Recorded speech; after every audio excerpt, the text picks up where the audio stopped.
Okay, let us know about shall. Shall అంటే చేయబోయే పనులు. ఫస్ట్ పాయింట్, షెల్ని ఫ్యూచర్ టెన్స్లో వాడాలి. ఎల్లో వాడాలి, ఫ్యూచర్ టెన్స్లో వాడాలి. సెకండ్ పాయింట్, కెపాసిటీని తెలియజేయడానికి వాడాలి, సమర్థతను. Okay, permission. Third point, permission and ఆర్డర్కి సంబంధించిన వాటిని కూడా తెలియజేస్తుంది. రైట్, ఒక్కొక్క దానికి ఒక్కొక్క పాయింట్కి ఒక్కొక్క ఎగ్జాంపుల్ చూద్దాం. ఫస్ట్ పాయింట్, షెల్ని ఫ్యూచర్ టెన్స్లో వాడాలి. I shall go to the Hyderabad. I shall go to Hyderabad. Or I will write the exams next week.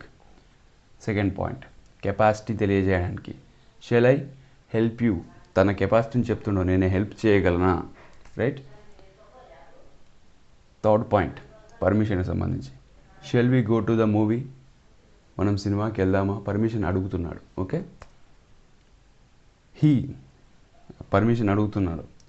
Shell we go to the movie, సినిమాకి వెళ్దామా, మనం సినిమాకి వెళ్దామా. Fourth point, about order. He shall obey my instructions, అతను నా ఆదేశాలను పాటిస్తాడు. Order. Okay, అతను ఆర్డర్ వేస్తే అతను పాటిస్తాడు అన్నట్టు. Okay, or he shall do as I say, అతను నేను చెప్పినట్టు చేస్తాడు. So this is all about shall. I think you have understood well enough. If you understood very well, do subscribe, share, like, comment. Thank you.